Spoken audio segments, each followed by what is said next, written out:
विज्ञान के नए सेशन में आप सभी का स्वागत है और जुड़ जाइए सभी लोग मैथ भाई सूरज सर के यूट्यूब चैनल से। और विज्ञान के इतने महत्वपूर्ण क्वेश्चन चल रहे हैं जो 2025 के ग्रुप डी एनटीपीसी या आने वाली एएलपी की वैकेंसी में बहुत ही महत्वपूर्ण भूमिका निभाएंगे आपकी सफलता के लिए।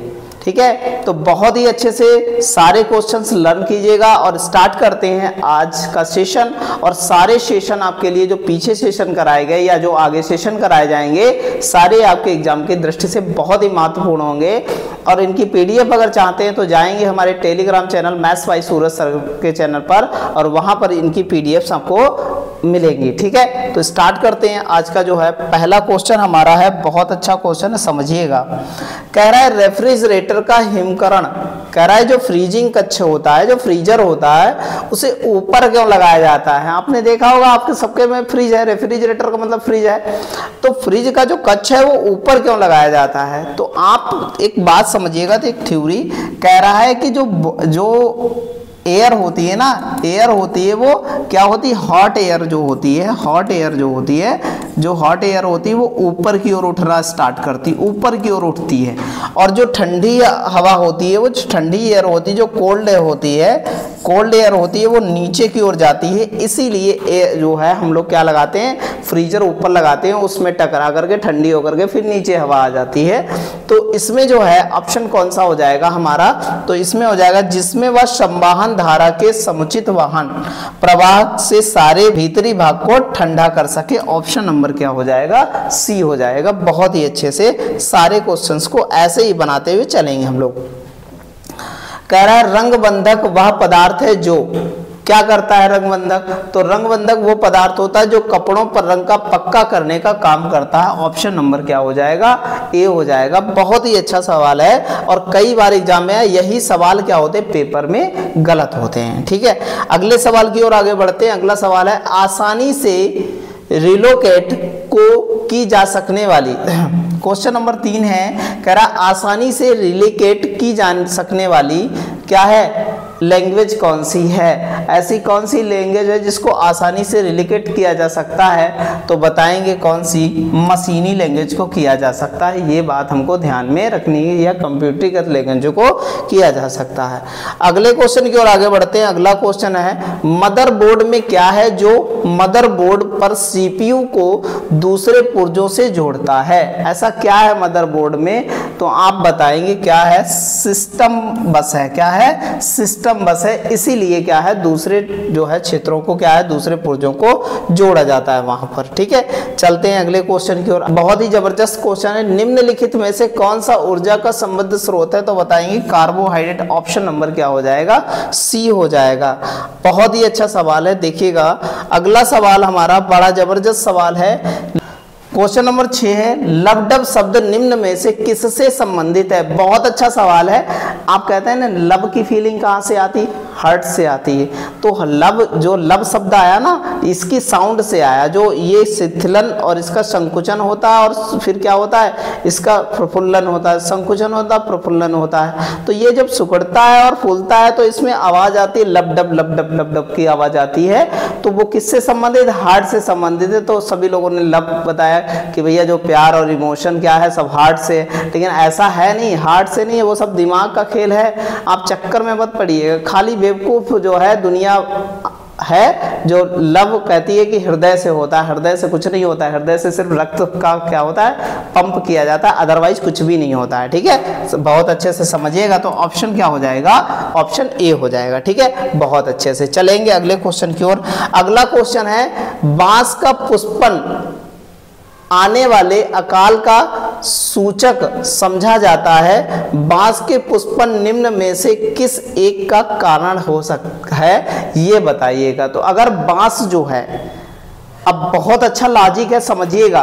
पुराने लोगों का ये लॉजिक है, कह रहा है कि अगर बांस जो है, बांस पुष्पन हो जाए, बांस फूल जाए, कहते हैं बांस में फूल आने लगे, बांस के पेड़ में फूल आने लगे, तो वो किसका होता है, तो वो किसका जो है सूचक होता है, तो बताएंगे किसका सूचक होता है, चूहों की संख्या के बढ़ जाने का सूचक होता है। ये बात ध्यान में रखनी है हमको बहुत अच्छे से। चलते हैं अगले क्वेश्चन की ओर।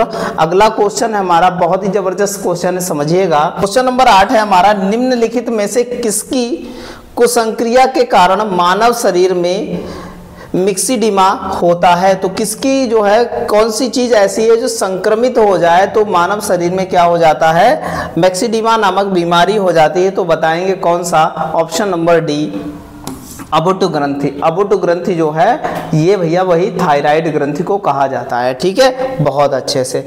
चलते हैं अगले क्वेश्चन की ओर। अगला क्वेश्चन हमारा है, यकृत शोथ बी मतलब हेपेटाइटिस बी जो यकृत को प्रभावित करता है वास्तव में एक है, क्या है, एक बैक्टीरिया, जीवाणु, प्रोटोजोआ या क्या है, ये बताना है आपको। क्वेश्चन नंबर हमारा कौन सा है, क्वेश्चन नंबर 9 है। तो क्वेश्चन नंबर 9 ये जो है वायरस से एक्चुअल में क्या है, हेपेटाइटिस बी एक प्रकार का क्या है, वायरस है।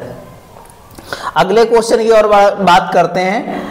दे रखा है टेल्क जिससे टेल्कम पाउडर बनता है का रासायनिक नाम क्या है। टेल्क जो है जिससे टेल्कम पाउडर बनता है उसका रासायनिक नाम क्या है, मैग्नीशियम सिलिकेट है। क्या है, option number B, magnesium silicate होगा। बहुत ही अच्छा सवाल है, देखिएगा भैया।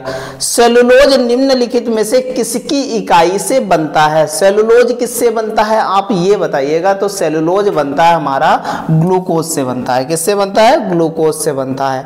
आगे चलते हैं, अगला सवाल, अम्लीय माध्यम में पोटेशियम परमैंगनेट को फेरस अमोनिया सल्फेट के साथ अभिक्रिया में पोटेशियम परमैंगनेट में मैग्नीशियम के ऑक्सीकरण अवस्था में परिवर्तित होता है।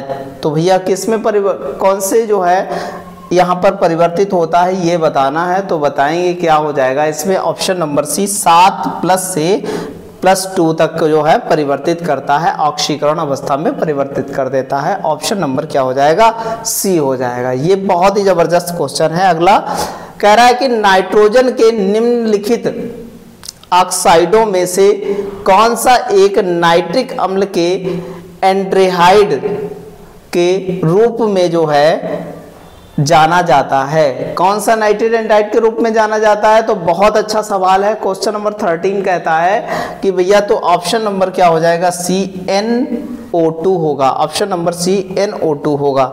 ठीक है, चलते हैं अगले क्वेश्चन की ओर। अगला क्वेश्चन हमारा बहुत ही जबरदस्त है। क्वेश्चन नंबर 14 है, जब मृद स्टील को उच्च तापमान पर गर्म किया जाता है और अचानक पानी से ठंडा किया जाता है तो वह कठोर अथवा भंगुर हो जाता है। यह प्रक्रिया क्या कहलाती है। तो यह प्रक्रिया क्या कहलाएगी, क्या कहलाएगी, शीतलन कहलाएगी कि जो है तापानुशीतलन कहलाएगी, भाई ये बताइएगा। तो ये बताएंगे ऑप्शन नंबर, ना शीतलन कहलाएगी ना तापानुशीतलन कहलाएगी, यह टेम्परिंग कहलाती है। क्या कहलाती है, टेम्परिंग कहलाती है, ध्यान रखिएगा।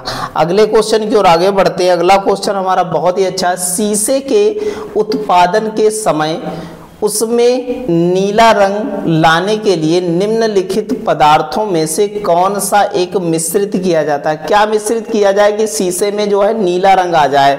आप देखते हैं नीले शीशे लगाए जाते हैं तो क्या मिश्रित किया जाए, तो कोबाल्ट ऑक्साइड मिश्रित किया जाता है। बहुत अच्छे से ध्यान में रखिएगा, सारे इंपॉर्टेंट क्वेश्चन यही छूटते हैं। निम्नलिखित में से कौन अंडाशय से गर्भाशय तक अंडे को ले जाता है। तो कौन ले जाता है, गर्भाशय जो है तक ले जाने का काम कौन करता है। तो बताएंगे भैया जो है फेल्वियल ट्यूब होता है। ऑप्शन नंबर क्या हो जाएगा, बी हो जाएगा, फेल्वियल ट्यूब होता है। ठीक है, चलते हैं अगले क्वेश्चन की ओर। अगला क्वेश्चन हमारा बहुत ही अच्छा है, पौधे में अंडाशय के अंदर बीजांड की व्यवस्था को क्या कहा जाता है, परागाशा कहा जाता है। ऑप्शन नंबर क्या हो जाएगा, बी हो जाएगा, ध्यान रखिएगा बहुत अच्छे से।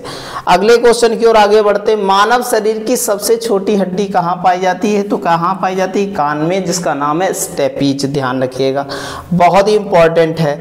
चलिएगा अगला, राइबोसोम निम्नलिखित में से किसके लिए कार्यस्थल है। तो कहेंगे प्रोटीन यहाँ पर संश्लेषित की जाती है, ये हमारा राइबोसोम है और इस प्रकार क्या होता है, अमीनो एसिड और प्रोटीनों का संश्लेषण करता है, तोड़ करके उन्हें अमीनो एसिड में बदल देता है। ठीक है, चलते हैं अगले क्वेश्चन की ओर। अगला क्वेश्चन है, प्रकाश तरंगें किस प्रकार की तरंगे होती हैं, तो बताएंगे अनुप्रस्थ तरंगे होती है। प्रकाश तरंगे किस प्रकार की होती है? अनुप्रस्थ तरंगे होती है। ये बात हमको बहुत अच्छे से ध्यान में रखनी है। देखिएगा भैया, बहुत अच्छा सवाल है। कह रहा है कि गतिमान बस एक यात्री को आगे की ओर धक्का लगाती है, जब बस अचानक रुक जाती है तो व्याख्या किसके द्वारा की जाती है? तो न्यूटन के फर्स्ट लॉ के जड़त्व के नियम के आधार पर उसकी व्याख्या की जाती है।